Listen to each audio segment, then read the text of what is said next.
Recording. Okay.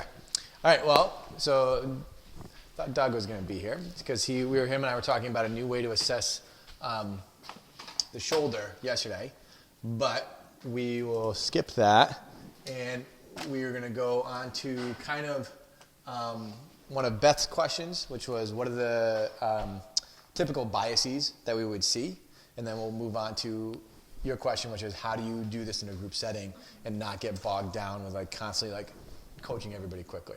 So, no, what's your ISA angle? Do you remember? Narrow. You're narrow. You're narrow. I'm narrow. We all stink. So, well, I was hoping we would have Doug here because he's a wide, because that would be another way to do it. But let's. So we'll start with who wants to be our assessment person? Yeah. I will be the subject. Perfect. All right. So, Gina, I just saw you grab a pencil. You can hold on to that. You're going to be our recorder. Yep. Grab a pen. Come on over here. Let's get you right here. Yeah. Physically stinks, so sorry. Good, Noelle, you're doing the assessment. No, get in there. Just get in there. Go ahead. All right. Yeah. No, I was just in the corner I have a mask on. Okay. So when we're talking about what are some of the biases that we should see right off the bat, right, we have the couple of things we're going to look at, right? One is the ISA, which gives us our two archetypes, whether it's a narrow or wide.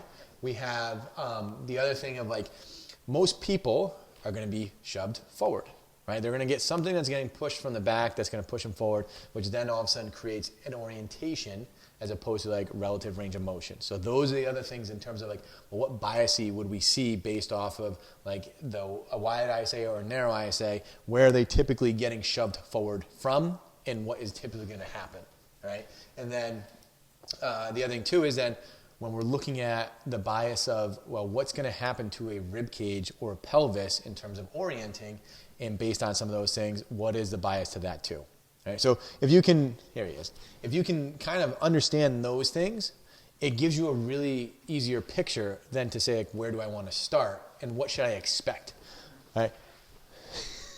So before even starting this, you want to show us the shoulder flexion assessment that you said was easier to do?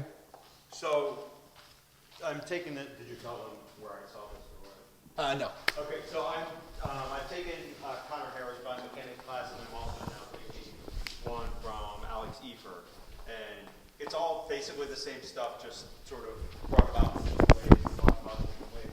And I like his shoulder flexion test because it was simpler than us manually doing it and trying to figure out. So what he has you do is supine hook lying.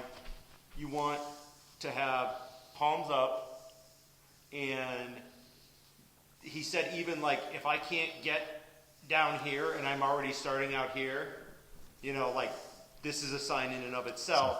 And then as you have someone reach over with both hands with straight arms, anytime you see this or the ribs flare, so you've got three cues that are telling you, but the biggest tell is if they can't do it with their palms up, this starts to turn.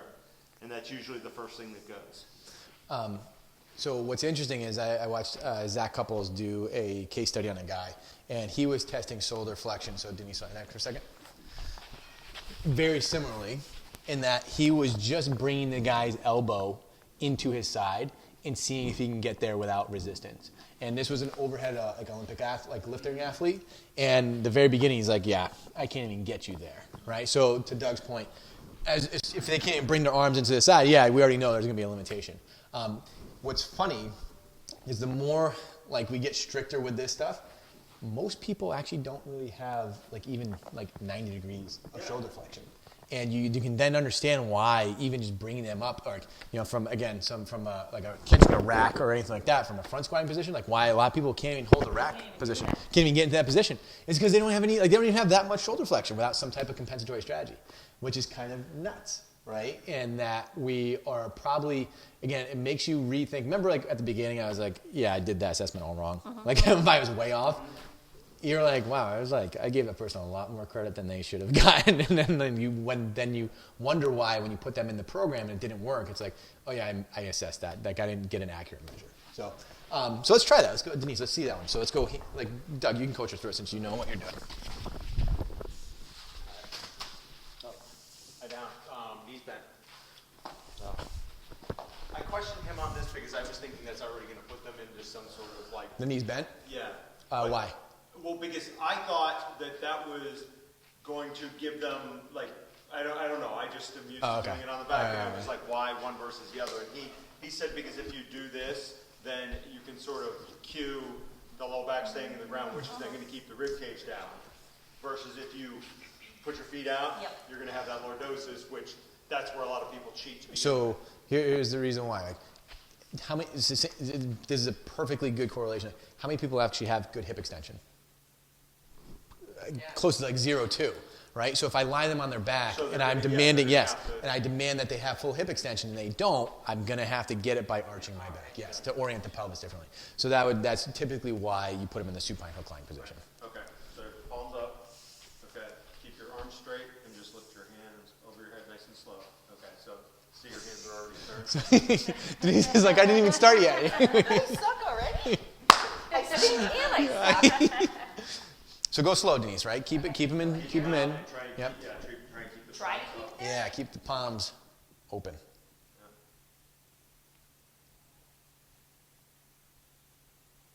Doing anything wrong yet? I don't know. Hey, let me ask you this: is it hard to do? No. So I would say. I'm starting to feel things here. There. So again, keep that there, right? That's complete ER. Now start to go back and maintain that position. Right about there, starts to turn her hand, especially her right one, right? And what do you feel? Would you cue that? Would you say, okay, your palm is up straight, try to hold it in that position, or would you just let them? So you ready? Denise, go back in that spot right where you start to feel like where we think it is. And I want you to aggressively try to hold it. What's the thing you can force yourself I'm through? feeling this lifting here when I'm doing it. All right, so yeah, we probably would get feedback someplace else. Or she's gonna be like, holy shit, my shoulder's working really hard. Or like I can't do that. Yeah, I can't do that, right? So it's the same. Like I'm working hard here, but I'm feeling my ribs Right, are coming up. So it's the same thing sometimes when we stand them up on the wall and I go, hey, give me this. And they're like, A, I can't even get in the position. Or B, I'm like, just squeeze your elbows in. And they're like, oh my God, this whole thing is working very hard. And that's them trying to acquire it. And they got to do a lot of stuff to get there. So yeah, I like that one. I think that's an easier one to do than try to grabbing the wrist and bring them into I position. never feel like I'm getting the right, like where it is. Yes. Because I'm like, I'm pushing this down, I'm doing that. And I'm like, oh, how hard was that? Well, I mean, and the thing is, like, it's all measuring the same stuff, right? We're still trying to control the rib cage. We're still trying to keep them in an ER position. It's just like we can probably get a better viewpoint, and you can get them to probably actually feel it. The only difference is too is that's active as opposed to passive. I don't know how much that changes stuff. In our case, maybe not much, just because we're not really going to do something manual or have like a passive therapy either to some degree. Okay, so legs are straight. So Gina, can you put on her sheet for overhead flexion? So if this is 90 degrees, so you got to what, maybe like 100? Yeah. Maybe 100? All right, that's pretty good. I mean, most people are like fine and can't get to Pretty 90. good for this old lady. Yeah, old sweaty lady. Old stinky lady. Old stinky sweaty lady. Okay. So that's just the same for both sides. Yeah, she looks pretty. Yeah, I mean, I would say your right hand turned a little bit sooner than your left, but it wasn't like anything normal. So that brings in the next thing. Yeah. Is that's the overall level of where Compression. the compression is, but then do each one individually. Sorry, I didn't get that part. Show us each one do individually. Individually, and then you can see which side is worse. Yep. If you need one side to start. So coming up slowly here. Yeah, And trying to keep it out. correct. They're doing anything. No, you're good. Keep going. Doug, what do you see from over there? I'm starting to feel this. Shows up late and gets phone calls? I start feeling a lifting. Like you when I can was kind of closer to see here. your rib going up at Yeah, like I a started certain feeling point, as like I right was getting there. here. Yeah, yeah. I feel like I'm working to Keep this it there. out here because I'm like, they're watching and I need to keep it there. But I felt this come up. But is that what you're looking for, the rib to pop it? So these, like Doug was saying, these are like the three landmarks, right? I've got a hand that's going to want to turn Right. to give me the substitution. I've got an elbow that's going to want to bend, right? So think of this for a second, right?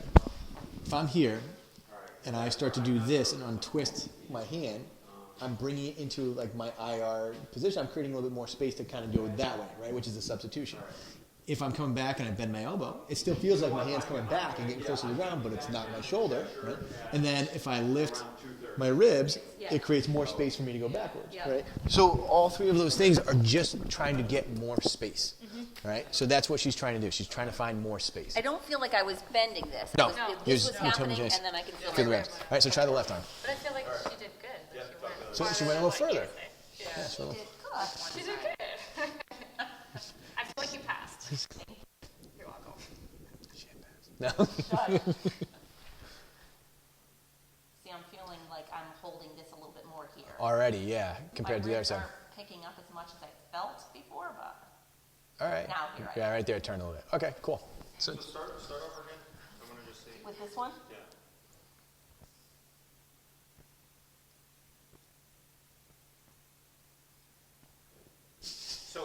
So depending on how nitpicky you want to get, like when she's down here, she inhales and it exhales back down. As she gets here, she inhales, it doesn't go down as far. Inhales, and it doesn't go down. You know, so like her ribs may not be flaring, but they're also not. yeah. am I supposed to not breathe? No. So I think what Doug is no. What I think Doug is saying is I feel like I'm allowing myself to do more by doing Well- breaths at certain times. what happens is like you may not feel like your ribs are moving at once. Gotcha. But slowly as you're breathing and exhaling, you're never actually recoiling back down. So Gotcha. now you're just I'm moving not forward. dropping all the way. Yeah. You're coming out, but not going Back back down. down as you get. You're going. And what that does is it tilts Gives your rib me cage. more Yes, space. it tilts your rib cage backwards, Gotcha. kind of unconsciously. Gotcha. So So are you supposed to breathe normal when you do it, or are you supposed yes. to hold your breath? No, No, just you're be breathing. supposed to breathe. Breathe normal. Right. We have to have. Gina's like, now listen. When you do this, I don't want to hear any breathing. Don't breathe, don't talk. And if you're not Hold turning your blue, breath. it doesn't work. We got it. Okay, so let's go legs out straight. Good. All right, so give me this guy. All right, so we're gonna bring same idea. Like, so this is very similar to our overhead flexion test. Is most people don't have more than like 90 degrees of hip flexion, right? So if we're being pretty like judicious with our assessment, so as I bring Denise's leg up and I keep her kind of this in line with her left eyeball, it kind of starts to feel a little bit like I got to push into her to keep it up. Yeah, like what do you feel? I feel you pushing, that's it. You're I don't, dead- fe- I don't dead feel inside? any pain. I don't feel any pain or anything. Yeah, most people without a soul say that. So What did you say? Did you say most people with an asshole? no, without a soul. I heard what you said too. No, I said without a soul. Go all we? Oh my god! No, without a soul. It's a family show. So Back to Jen. I was gonna say, I guarantee Elisa's gonna watch this and be like, "What the fuck are you doing?" Or she's gonna be like, "Man, I missed a good meeting." I thought she was gonna be here. So as I'm bringing you up and in, right, it starts to get a little like I can feel a little resistance. Yeah, and I mean I can get her out there, no problem. But as I'm starting to come up and in here, it just kind of starts right about there is probably where I'd say stop. All right. So again, we're looking at if this is like 90, we're probably looking at close to 95 to like 100. All right. Is that what we need for like average full excursion? No, we're trying to get closer to like 120. But again, are you trying to get into a deep squat? No. No, because my knees have always been. Right. So we're gonna go here again. You got her in this position, and I'm just gonna spin. And that's about it, because I can bring her out, but it almost looked like this hip wants to slide out to the side a little bit when I kind of force it. What do you feel in that position? Anything? No. I would say That's not bad, right? it's not bad. I mean, we probably want a little further. But I would say so here to here, we're probably looking at like 35, right? Because if this is 90, yeah, maybe 40. Maybe 40, all right. And you say on this sheet it's supposed to be 60. Yeah. Forget out. All right. And then So this is where really we've I got, got a limitation. nothing. Yeah. I got nothing You're for at you. like maybe 5. 5 instead of 40. Yeah. Negative. Yeah. So here's the thing is like, you know, like Brandon's not here, but like Brandon has like negative degrees of internal rotation. All right. And like, would you expect that on somebody that does a lot of powerlifting? Like, yes. So it matches up with that. All right. So same thing. So now, like, Denise does a lot of running. So does That's a that, stretch. Like, okay, well, you're running a marathon. I'm running. All right. So same thing right about there. And you can start to feel some resistance. I can bring it out to the side. It gets a little further. Actually, this feels tighter than that side. All right. And that's not too bad. Right. And that's pretty smooth. And we can see we're looking for this hip to kind of come down. We're looking to see, does it want to come out to the side a little bit? And then again, I'm going to bring her here. You know what happened? So we got like 0 internal rotation on that side too. All right. So Would it's, arthritis in the knees have anything to do with that? so here's what you would. Or the torn Well, meniscus so in this one? so here's the thing: is were we moving the knee at all? No. So technically, Crappy hips. well, it just mean well. Again, this is what we have to always keep in mind. All right, is it because the knees that the hips have stiffened up? Is it because the hips have always been stiffer that the knees had to take the brunt of it and they got beat up? Yeah. Is it because now, like, I also have a foot that doesn't move as well either? Like, all these things play into, like, your story as to, like, how you want to address some of this stuff. So let's go feet together, right? Hands by the side. Yep. Legs as straight as you can. Keeping the toes curled back to your shins. Lift one leg up slowly. Good. Probably right about there. All right, so go back down. All right. What I want you guys to watch is kind of like, you can either watch the zipper or you can watch kind of like right here. So go slow again, Denise. Right about there. You see the zipper start to change? All right. Are we getting true hip flexion or active straight leg raise, or are we getting a spinal flexion substitute? Right? She doesn't have any internal rotation. We know that. She has kind of limited hip flexion. ER is not bad. Would I go ahead, do it just like leg go up as high as you want? Would I expect her to have that good of a active straight leg raise? So she's probably getting a spinal substitution to get that much range of motion. Right? So if we were to, you tell me when you start to feel like a stretch in your hamstring.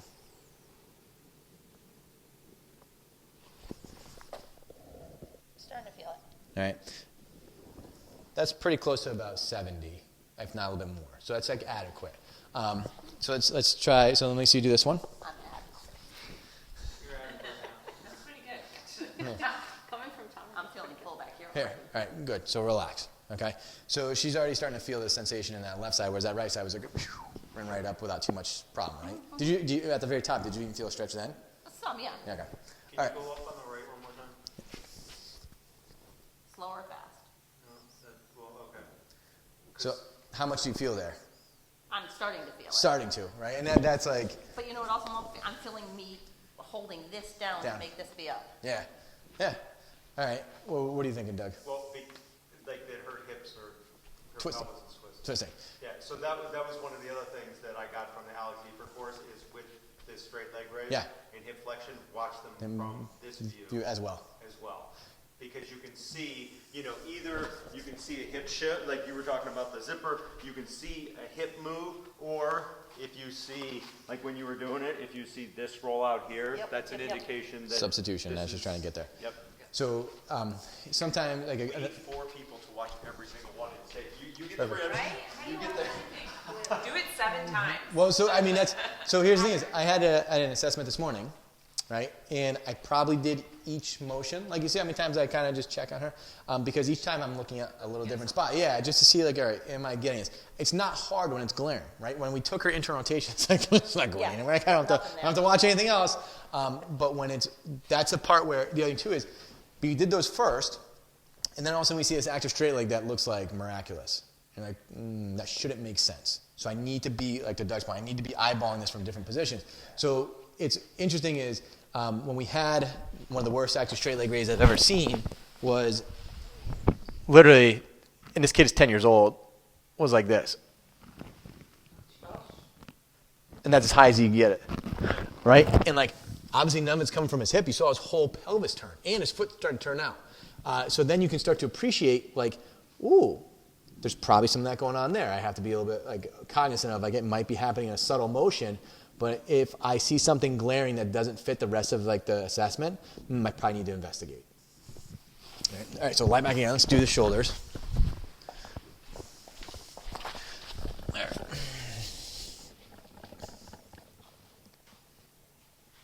So that's actually pretty good. Right? She's almost like in line with her rib cage. She's starting to, and that's pretty good. That's pretty good. So, real quick, should our hips and shoulders match in terms of measurements? Yes. Right? So, right off the bat, I'm like, wow, the internal rotation is actually pretty good.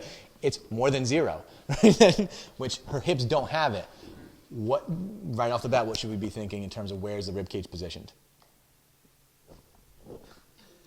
Yeah, it's getting shoved up and forward. Correct, right? So we've created a different orientation to all of a sudden acquire some new range of motion.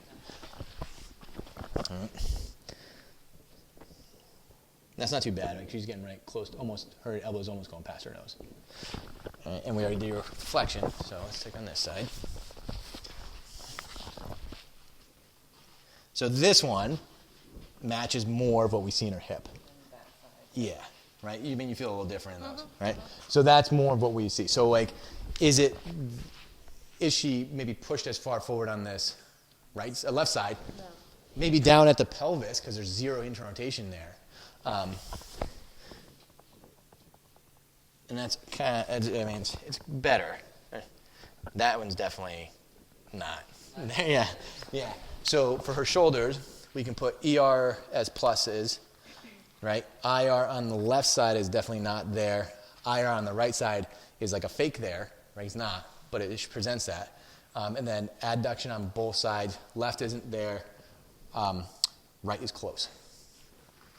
What do you think about doing active test instead of this, or active versus passive? Like this stuff? Those ones are better to do in terms of like do an exercise and then recheck that. Okay. Rather than putting them back on the floor sometimes and rechecking these. I think this gives you a better idea as to how to pick it apart so you can actually see. Because there's a lot of things you can do. It's something that looks wrong. Yes. Right? So, I mean, that's the thing is like very rarely do I put somebody back on the ground and check these. It's more of like, show me your toe touch, show me a squat, maybe show me a rotation, like a multi-segmental rotation. We could do like a IR standing position. What's another one? Sometimes it's just like, hey, let me see you stand on one leg kind of thing. Because all of a sudden, you know, what you'll see is as soon as they pick this up, they're out like this, right? Or they're trying to lift up, and like all those things give you, again, confirm what you're looking at usually on the floor. This should give you a pretty good roadmap as to where to start. Yes. All right, so hands are up to the ceiling. Denise, we said you were a narrow? You said I was narrow. You said narrow, narrow, narrow. Okay, all right. And I was like, you Don't tell me. listen to me. Okay. Supposed to ask before you put hands on. She's already told me she's smelly, stinky. So she's already, Stinky and all. yeah, she's already given me. She's already signed the release form, so we're good. Yeah, consent. All right. Cameras in this room? Oh, wait. So, give me a breath in, and then blow it out. Awesome. Go one more time. Yep, and blow it out. I would actually put you closer to a wide. Yeah. Yeah. Yeah. So we didn't need Doug here anyways. Yeah. So all right. So we've got here's where we're gonna look at this stuff in terms of biases. All right. So her ISA, we're gonna call her a wide. What should she be biased towards? ER or IR? IR, right? So what's interesting is, does she have a ton of IR? No. Okay. So if we were going to... I'm the same way. Like if you check my shoulder IR and my hip IR, I have neither of either. All right. So, we'll get to it in a second. All right. So we should be more biased to this. Again, is she potentially, right? Is she going to be more biased towards like a hinge or a squat? She's going to be used. All right. So we were going to be a little more hingy. All right. She's a little more She's better Why? hinger or she's Better hinger. Better hinger. better hinger? Better hinger. She's going to be biased more towards hinging. Okay. And again, it's like what Doug said is because her sacrum should be more nutated. All right. Remember we talked about where space is going to be able to go. So if my pelvis is like this and my tailbone is here, if it's tucked kind of towards the bottom this way and it's counter-nutated, space is down this way. If it's up higher and it's nutated, space is now that way. So my squat is more down and forward where it can go, as opposed to my hinge is back and behind. All right? So that's kind of like her bias is towards this. So the exact opposite would be a narrow, who would be more biased to ER, and like our squat. All right. So But if I'm biased to IR and I have crap for IR, Yes. what does that mean? I just have a crappy body. We got lots of stuff on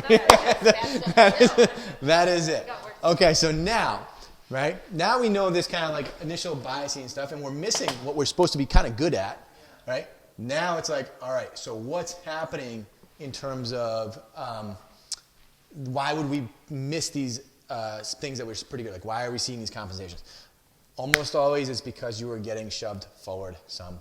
All right? So what happens is I get pushed forward to create force. I lose a little bit more space. I compress a little bit further, and then all of a sudden I have to shift stuff out to the side.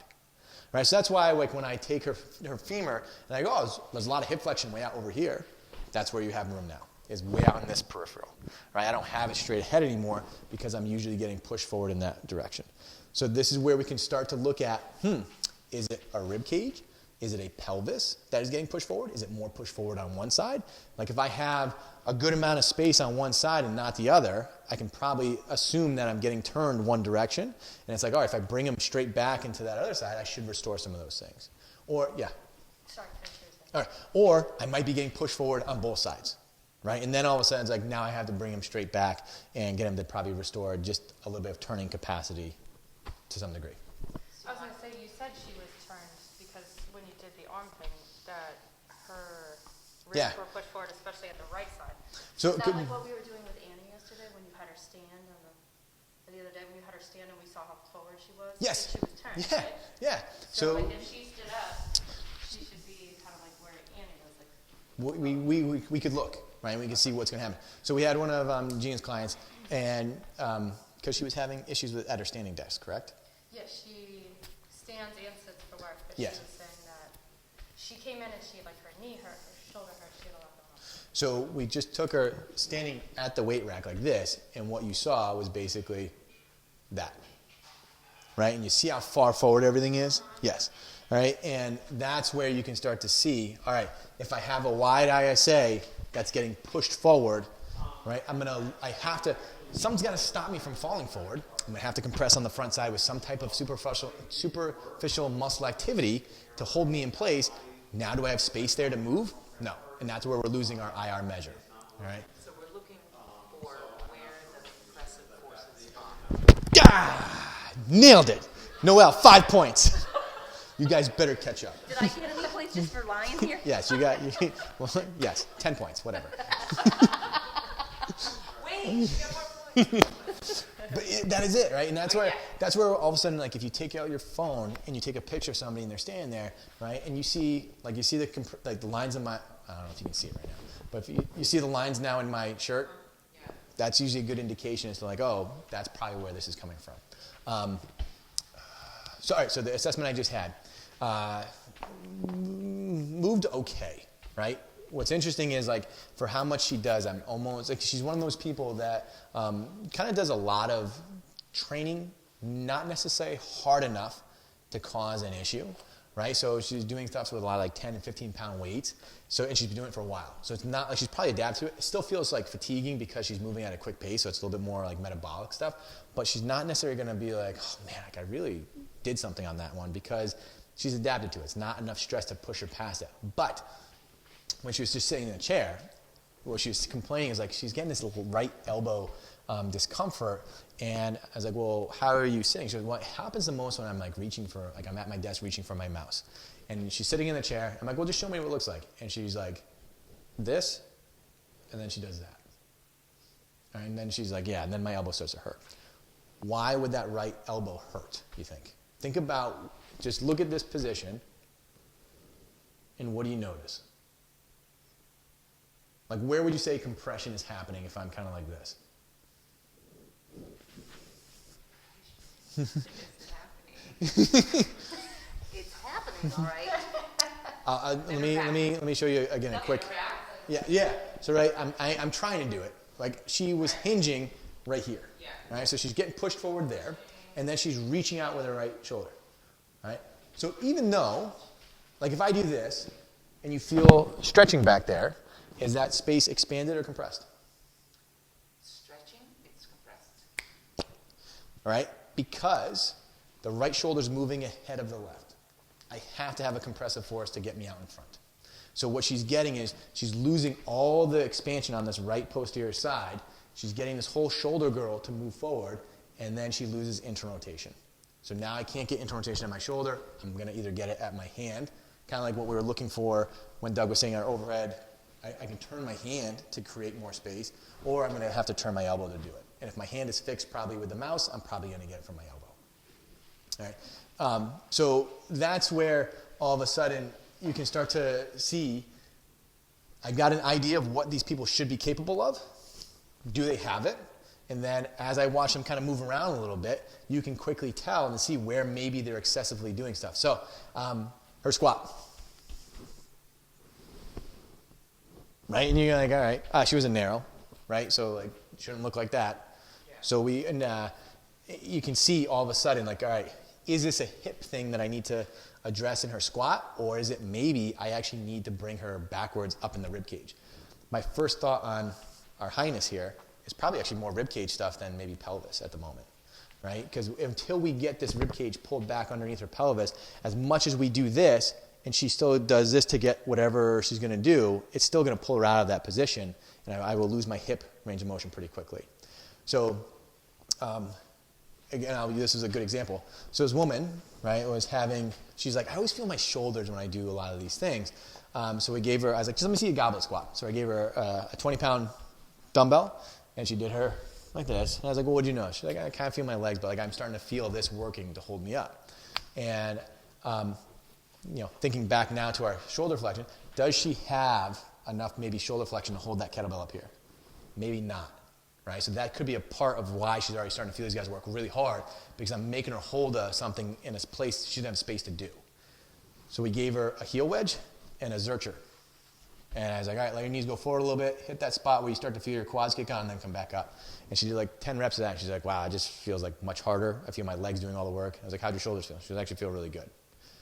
She has space down here. She can hold it, and now she can actually load the legs and hips the way we want.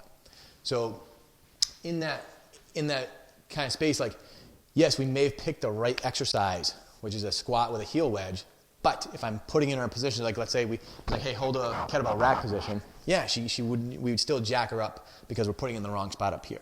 Or even if we said, even hands out in front, does she have 90 degrees of shoulder flexion? This still might screw them up. Right? So that's where we got to be a little bit aware of, like sometimes, yes, I'm trying to change this, but realistically, I got to be a little bit more mindful of what's happening down here.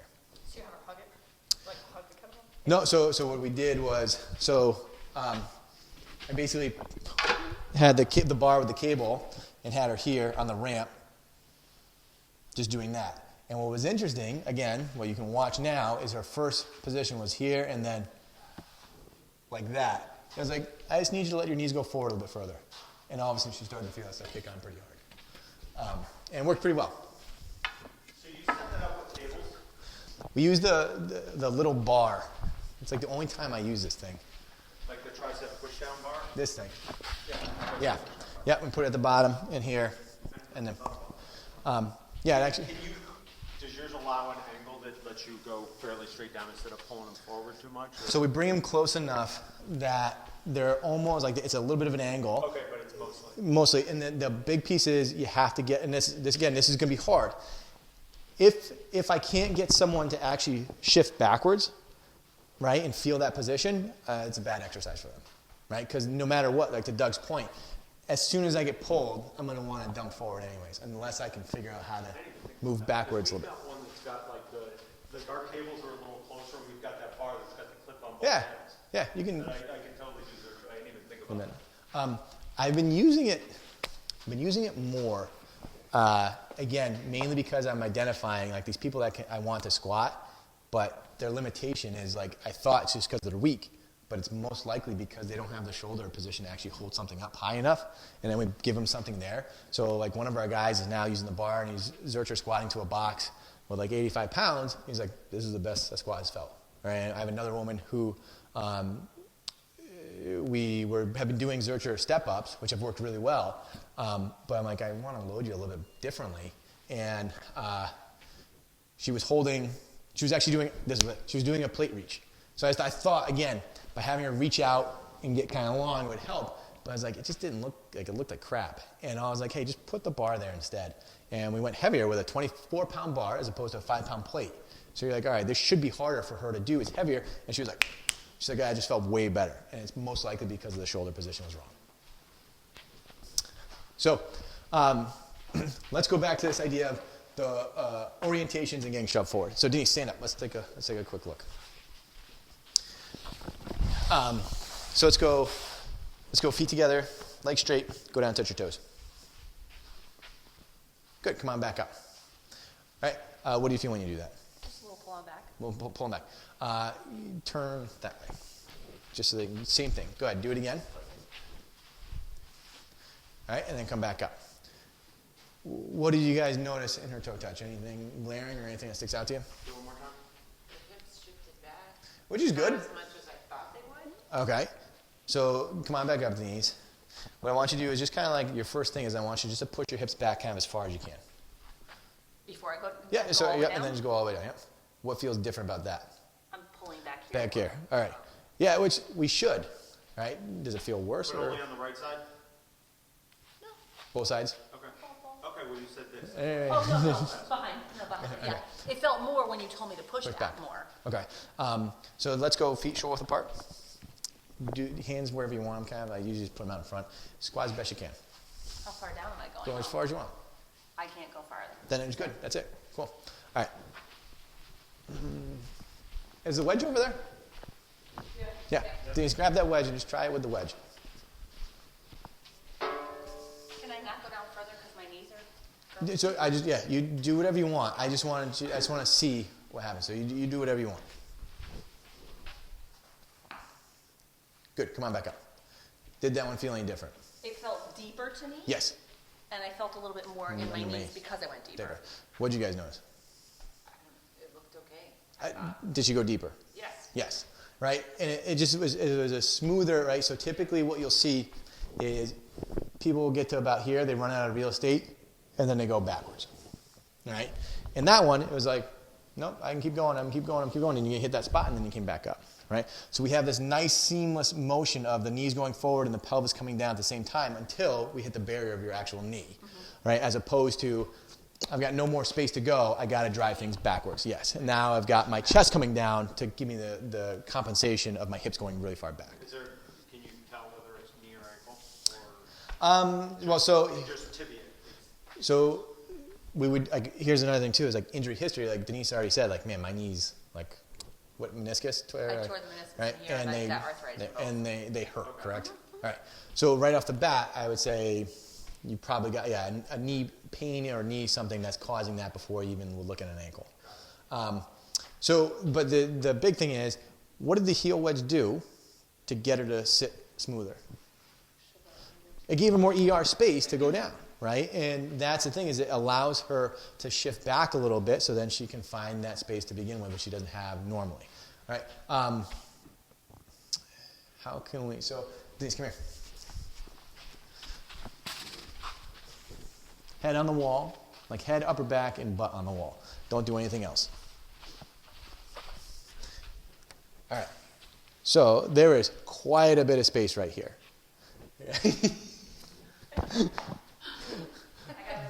Yeah. So in that case, if we're gonna, so now just move your feet forward a little bit. All right. Bend the knees a little bit, and now flatten out that space. All right. And what do you feel when you do that? I just feel a little pull in the back. Back. To flatten it. To flatten. All right. You feel your abs working at all? Yeah. Right. So what can we take away from that? Yeah, she's getting pushed forward, right? Yeah. So like that's a piece of like, oh, I just kind of confirmed that. Now, just try, just what we were talking about more. Just try to bring your hands up here, elbows. You can bring them down right by your ears. Yep. And just squeeze your elbows in and try to keep the space pressed. And what do you notice? I'm doing a lot of work. A lot of work. Yeah. All right. So, is she getting shoved forward? Yeah. Yes. Where would you say you're getting shoved forward at? Like where would you, when you say I'm doing a lot of work, where were you I'm doing? feeling a lot of work here. And remember what you were talking about in that overhead flexion, right? The first thing I think is actually the lower posterior compression of like the ribs is the first place to usually get smushed, right? And then you'll see it. Below the scaps. Huh? Below the scaps. Yes, below the scapular level, correct. And if we look at like kind of Denise on the wall, that's where it was. Like I slid my hand right through here on her spine, and it was like I can get my whole arm in there. So where would we need to bring you back first potentially to maybe get some of that strain or maybe to restore some internal rotation? Where do you need me to bring me back? Yeah. Like what you mean, you know what I mean by that? No, I don't. All right, so if I'm getting shoved forward, mainly right in this space, right? So if I'm getting forced into the ground by pushing that forward, right, which is gonna do this, right? What would potentially happen to your feet? They're going this way. Are they gonna My body's going that way. are they gonna stay straight forward, or are they maybe gonna turn out a little bit? Probably turn out there. They're gonna have to, right? Because I have to again create space. All right. So I've got more of this now. Where would I potentially? So I got right there. There's your sternum. It is like up to the ceiling. So like first thing, just get her to stack better. Like, So- because you a couple of weeks ago had like soft knees, Yeah. bring your rib cage back. Yeah. So instead of reaching forward, rib cage back. Back. Yep. And just feel here. And then that tucks this. A little bit. Correct. Yeah, Yep. that stacks everything. So that's, again, I was just pointing out a landmark in terms of like what I'm looking at as their sternum is like kind of up in the air. I already know, again, it confirms like when we're talking about, man, why does that right shoulder have more range of motion? It shouldn't. It's probably tilting the whole rib cage back. Oh, we just saw like when we started back up, she's got a lot of space here. The rib cage is most likely tilted back. I've got a pelvis that's rolling forward and a rib cage that's tilting backwards. So again, how would we shift you backwards, right? Kind of like what Doug's talking about. I need to get these things back over each other, and then we might be able to recapture some of the hip internal rotation that you should be really good at. Remember when your big, was it your big toe? Yeah, That's it's still, both. it's still there. Right? And remember we did like one of these things Yes. and it kind of made it better? Yes. What is this bias towards, ER or IR? IR, another 10 points. So, For being a good listener. all right, and all of a sudden you're like, oh, it just felt like it relieved some of that tension down that leg, right? And that's, again, it's shifting her backwards. It's getting her to turn a pelvis over the femur and get more interrotation back, getting some of this stuff to do its job as well, and it can restore some of those things. But if we were going to start with Denise from the very beginning, what would potentially be an exercise or something we want to put her in first to maybe get her to shift backwards and decompress this space? I'll give you. Well, so so I should say this too. She's a wide ISA, right? What's usually a good position to start with for wide ISA? Boom. Denise, Noelle's got 20 points. Gina's got nothing. I know, not moving. Okay, so this brings us to this next thing. So remember way back when we were doing the sideline rolling. All right, so we're going to play with that for a second, and we're going to add a little twist to it. Again, this is what happens when you watch enough videos. You start to realize, like, oh, you have to actually understand what you're trying to accomplish rather than just like watching someone do it. So if I've got someone sideline, right, and they just keep doing this, and this side is moving kind of off the floor back and forth. Am I rolling or just orienting? I'm going with orienting. Go with rotating. Because you're supposed to be. Yes. So this is, again, when you start to look at it a little differently. So remember, if I'm turning, so this is our rib cage. We'll use the example of that woman with the shoulder issue, right? To get this arm that far forward, this whole thing has to do that. So you see how that's back now? Right? This left side has to move backwards in order to let this go forward. Otherwise, I get everything going forward. Right? That's kind of what's happening for you right now is you probably have like both sides are compressed and pushing everything forward a little bit. Right?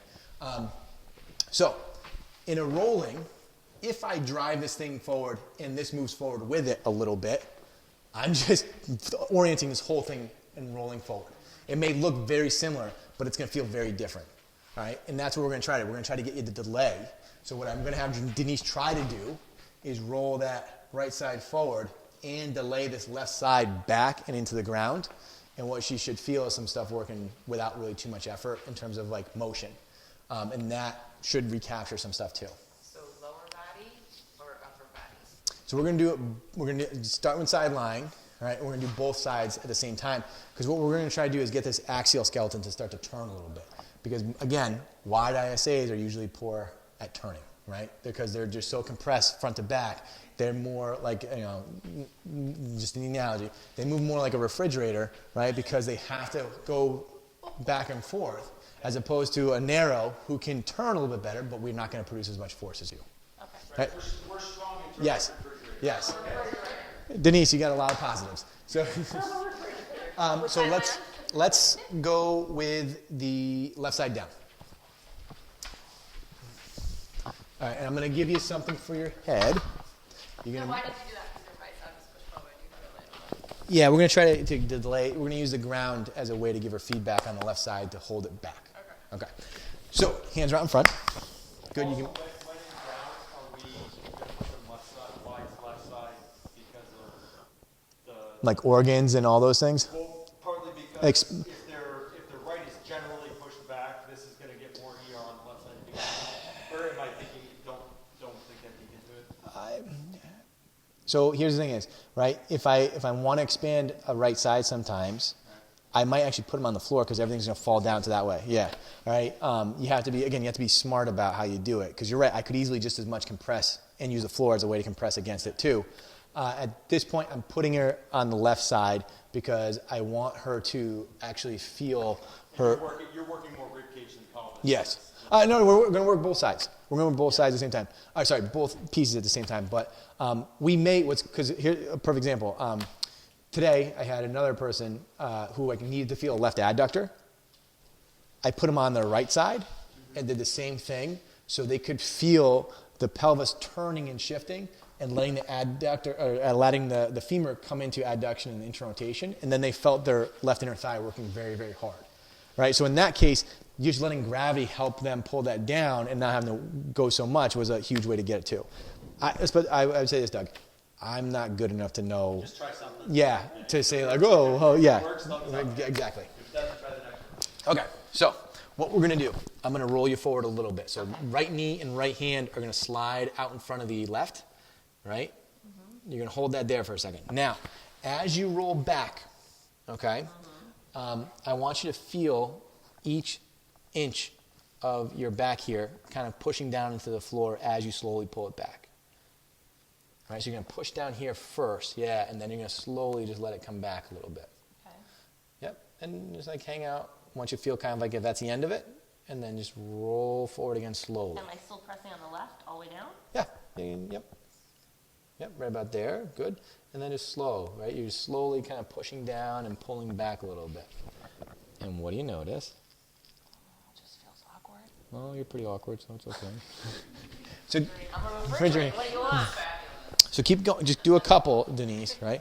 And what I want you to just being mindful of is feeling the pressure of the left side on the floor, right? You're pushing down. You might feel some abs, right? If I'm kind of pushing down and back a little bit. Yep. Well, I would say I'm feeling it here. Okay. So again, I want you feeling left, right? So you're Well, left, no, left, I'm left. feeling that down, Okay. but I feel like I'm pushing really hard, like holding this real hard to make it happen. I don't know, maybe. Not what I'm No. supposed to Keep, feel. we'll check in a feeling second. wrong things. Well, no. We'll check in a second because I might give you something because I'm thinking. So just keep doing it. You're just going slow. You're trying to use as little muscles as possible, but staying heavy on the ground. I saw that face. Yeah. Right? All right, I'm gonna give you something. Let's Now move. what am I doing with this thing? No, it's just because here's the thing is, does she have interrotation? No. No. So should she be able to actually access full adduction? Nope. Nope.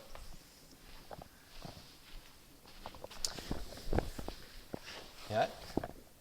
And then slowly up. Keep pushing down. Keep bringing it back. Keep pushing down, bring it back. I still feel like I'm squeezing here. I'm pushing that down, but I'm feeling, Got it. I'm pushing this down, but I'm feeling Feeling that. this. Try the other side. Because this might be something also to think about. In most cases, right, most people are biased towards our right side. And like to Doug's point, if I've got a left AIC pattern, I'm going to be really more comfortable compressing the crap out of my right ab area than I am my left.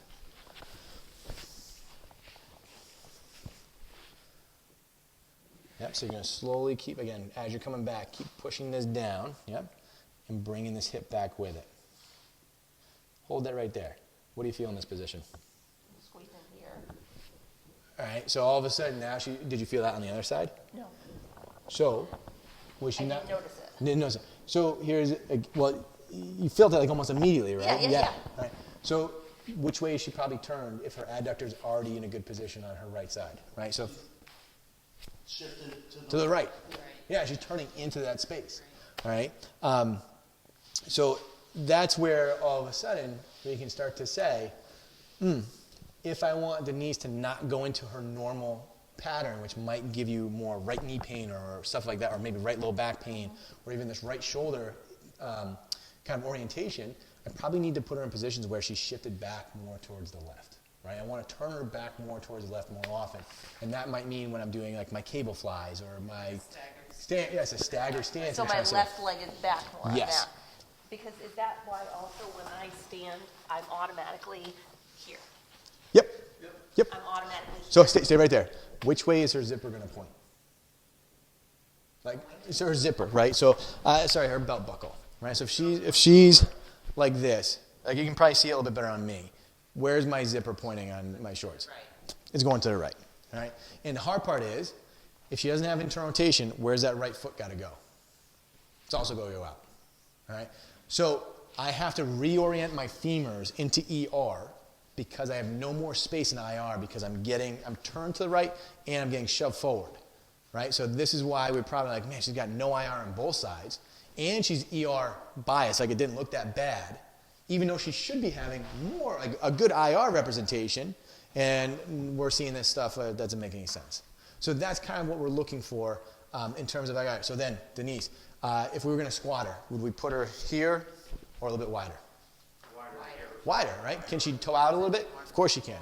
Yeah, because this is where she has access to, and she should be able to, hopefully you probably wouldn't feel your knee nearly as much, right? Would we box squat her? 100% we would, right? Because we need her to actually get a yielding kind of strategy. So she's going to sit, pause for a second, and then come back up, right? So let's try this for a second. You So- use the heel wedge too, right? Maybe.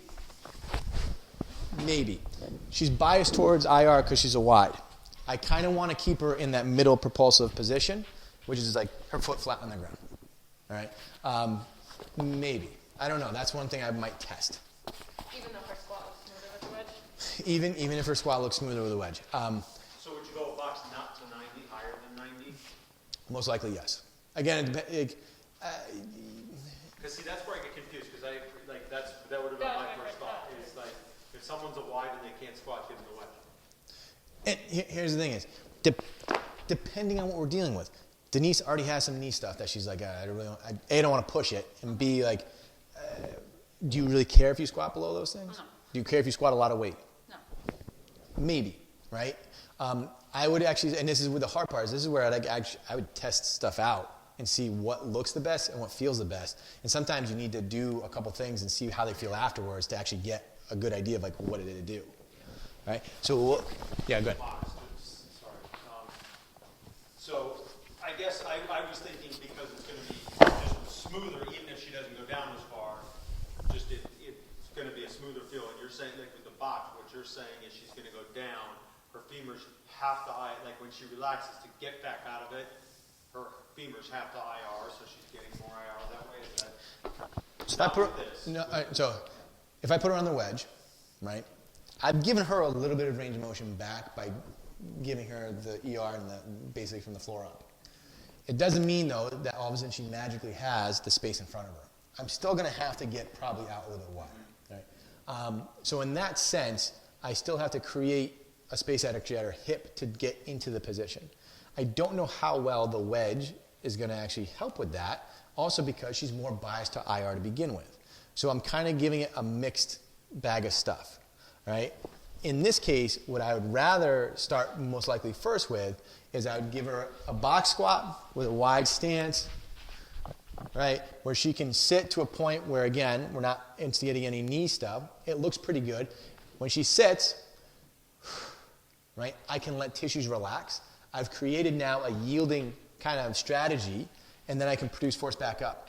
Because what you typically have is with someone that's constantly getting shoved forward, I have a compression and concentric orientation like all the time, right? So they can't yield.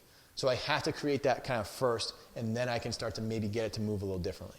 And that's where, like, I don't know, maybe. Yeah, like I would go with that first, and if I didn't like it, we saw how well it looked much better with the wedge. Yeah, I might actually go with that too. So it's a little trial and error kind of stuff. So Denise, let's get you on the floor. And what I want you to do is you're going to get, I might have to get you a bigger pad. But I want you to kind of get the right hip and the right like shoulder blade on the pad. And then we're just going to do like a couple of chest presses. All right. And just see what you, just the right side. Yeah. Yep. Are you worried about when she inhaled and exhaled, like when you were doing that rolling or with this? No. Nope. I just want them to breathe smoothly and with as little effort as possible. Yeah. Denise, what do you usually use for weight? 10, 15, I don't know what we're doing. We're just doing chest presses? Yeah. I can do 15. 30s? Great. Sure, 30. This is uncomfortable. I'm all okay to be uncomfortable? Uncomfortable how? Well, I just feel awkward. Like I feel like Yep. I'm rolling this side. That's what you want? Correct. Okay, uncomfortable it is. All right. So you ready? Oh, squeezing this. Okay, so here's what I want you to think about the most. The first time, and this is, or you've been at camera the whole time, the first time you feel awkward. I know. Keep this space into the floor.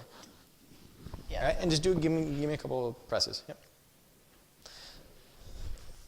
Keeping that on there. And I'm squeezing my knees? Just a little bit, especially the left knee. I want you just to kind of feel the left knee pushing into the yoga block a little bit. More importantly is I want you feeling this space down into the floor. Just go till you get like a little fatigue in the arms. Okay.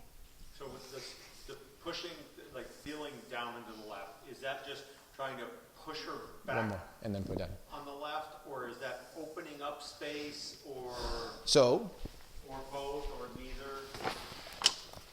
we put a pad over here. Right, no, I understand. Like Yeah. that's- So now I want to let this come down and back. Right. So Denise, what did you feel the most?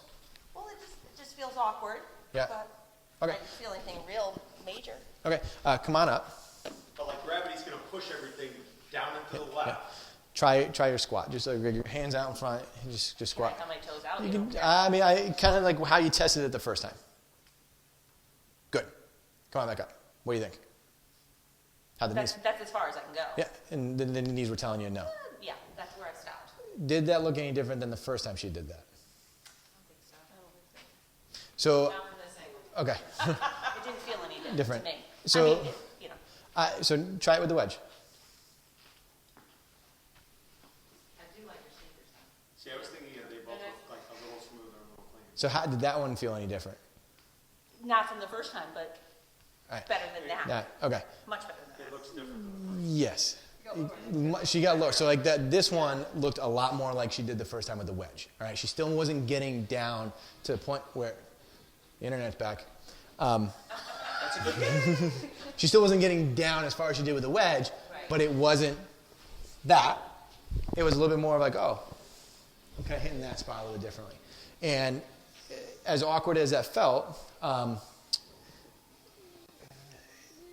did you feel like anything working like in your abs in that position, holding it back?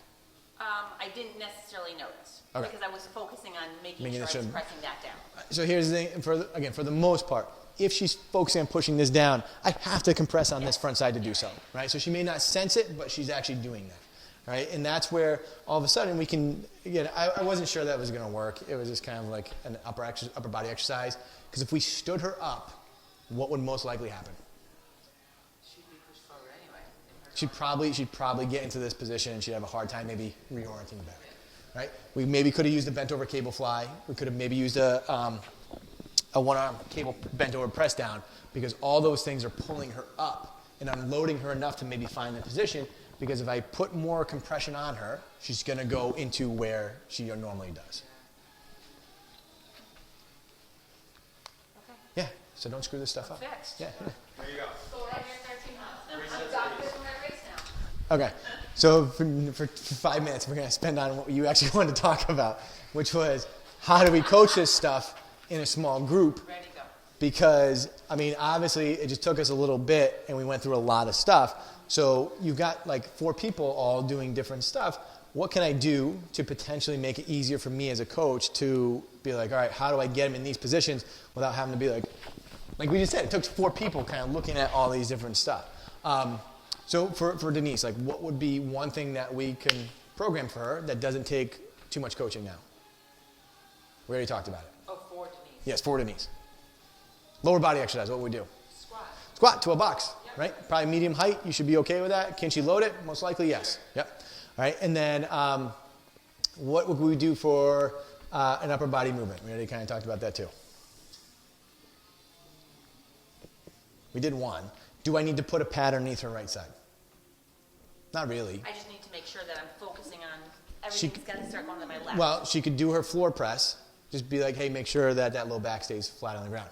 There's a couple ways you can do that, right? If I don't have a ton of hip flexion, supine hook lying is a great place to start.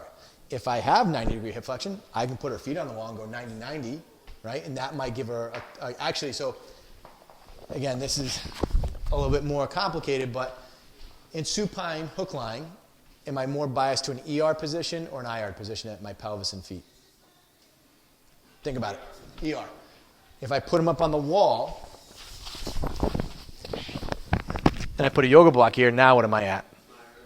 IR. My foot is basically in a mid-propulsion position.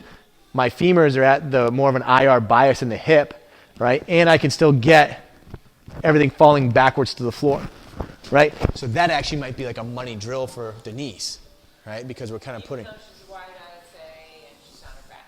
Correct, right?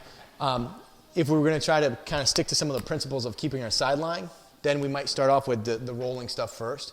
We might start off with like a kettlebell armbar roll, right? We see that with a lot of our people to try to get her to turn. But again, that's only if we feel like, because, I mean, I've had people, and Doug, you've probably seen this too. I've had people where it's like, all right, show me a roll, and they're like, and it's like, that's the refrigerator, right? I'm using the same strategy. I'm like pushing my ribs out in front. I'm driving this back behind me, and then I'm going, as opposed to this kind of like nice. I've got one client right now that no matter how I'm giving up on those because I You can't. can't get him to do it. Can't. Right? And that's where the first step would then bring them down to that position and just see if they can actually delay enough and keep the pressure into the floor to turn things over it. So that would be like your first part. All right. Next thing is, all right, is for a cardiovascular thing, what would be the best thing? We've got someone that's got knee stuff that kind of acts up. We've got a position that she's kind of like in here more often than not. Would I put her on the Spark, the bike, the Woodway, or the rower? Spark, maybe. I would probably say the bike is going to be your better position. And just like, Denise, make sure you're kind of like pushing your back behind you a little bit as you go, right? Because her first inclination might be to get force down into the pedal is to lean forward. Right? So she might be one of those. I kind of want her just to hang out here. It might feel like she's reaching a little bit for the handles. We may have to move the seat forward a little bit, but that's kind of like a way we can still get her to do some other things with a position that might be a little different. Definitely not the rower. Yeah, I would probably say the rower would be my last choice. Although, for knees that don't like to bend, Yeah. that might be our best choice, right? Because it's different than the bike in terms of pushing down. It's more of this unloaded position coming back and forth. You know what I'm saying? Yeah, I've just always seen people who have knee issues hate the rower.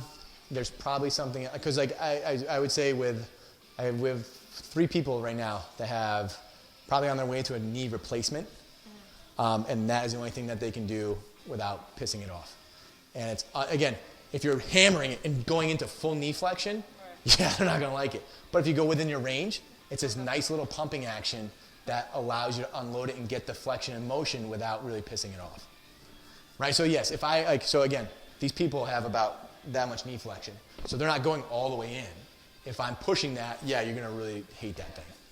So. Or would you even keep them in like a flex position and then just have them do sort of a upper body? Maybe, right? How would you know if it's causing interference? Denise, show me a squat, right? And all of a sudden she's like, oh, that feels horrible. Bad idea, right? So you have them, again, this is an easier way to start to, you get a couple exercises and you're like, I want to see if this is doing what it's supposed to. You have your metric that you would test, like look at and test, and all of a sudden, so again, this woman that came earlier, she had pain in her elbow when we compressed it this way. So I was like, after everything we do, I was like, do that. And she's like, yeah, it didn't feel any better. Not the exercise we're looking for. Right? And again, I picked like 3 things, and I was trying to get an IR space with a expansion on the posterior side. So we did cable flies, couldn't handle it, like couldn't get, like just was feeling it right off the bat. We did a bent over one arm curl here, and what was funny is like I should have just like had her stop because she kept having to turn the hand in. I was like, you need to keep the wrist supinated and do that, and she kept turning it in, and I was like, do you feel your bicep? She goes, no, I just feel mostly this elbow. Right? So we were already putting her in a position that she couldn't handle. What didn't piss it off was a tricep extension. Yeah. And again, if we look at it in a position that is like this and pushing down, I might be getting the tricep to pull the humeral head back a little bit, and then I can actually create space on the front side. And actually that's an IR kind of bias where we might be in a more ER kind of expansive state.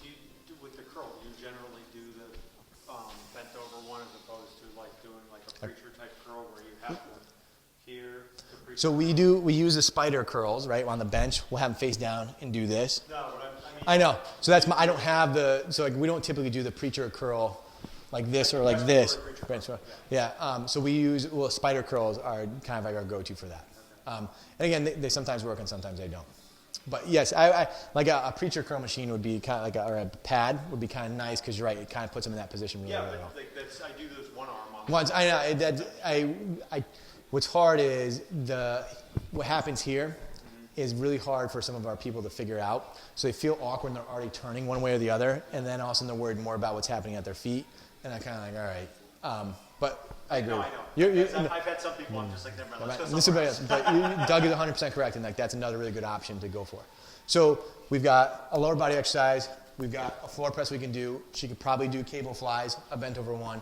From another standpoint, could she do step-ups? Yeah, 100%, right? There's another one that we can do. If she's doing step-ups, would we want to put a weight in both hands, maybe in this hand or maybe the outside hand?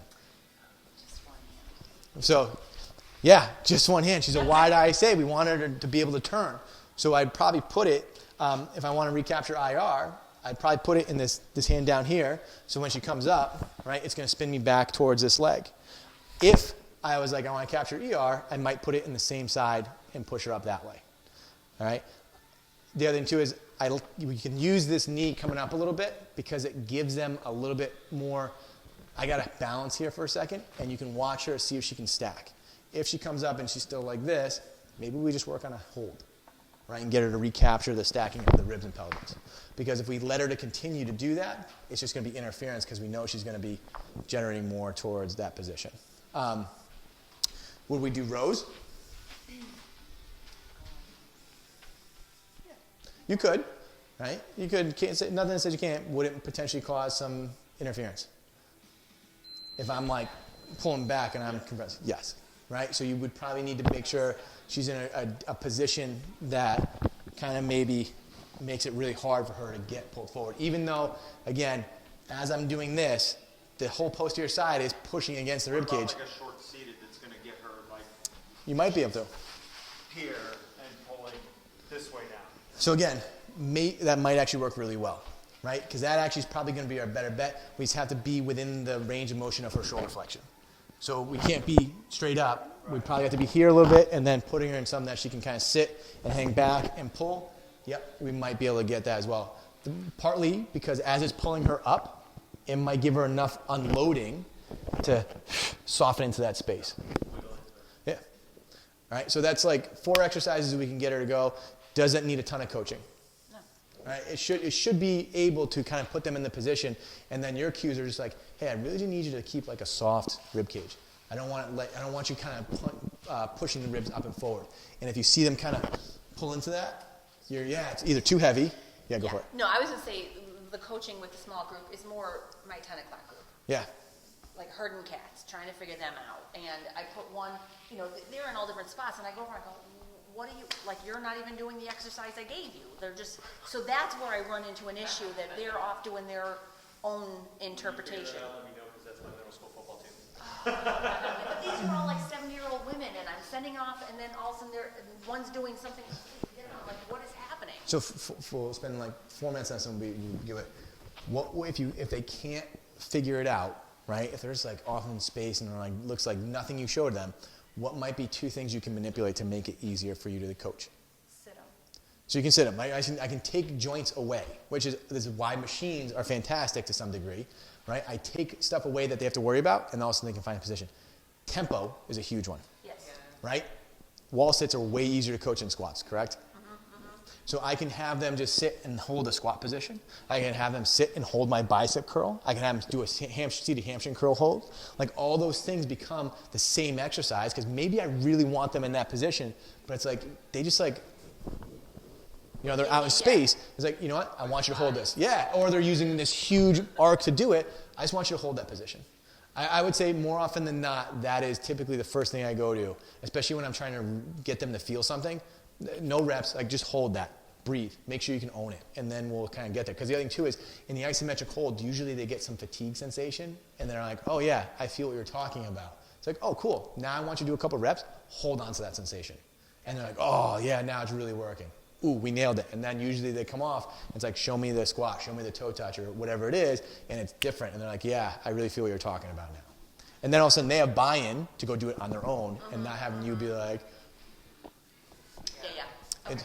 right? So the hard part is actually done before you even get them onto the floor, is making sure you pick an exercise that is going to be something within your wheelhouse that you like to coach. You can get them in the position correctly, and then you can kind of let them go do it and figure it out with intensity without worrying like, oh, they're going to screw this up. Good? Okay. Good? Good. Awesome. Yeah,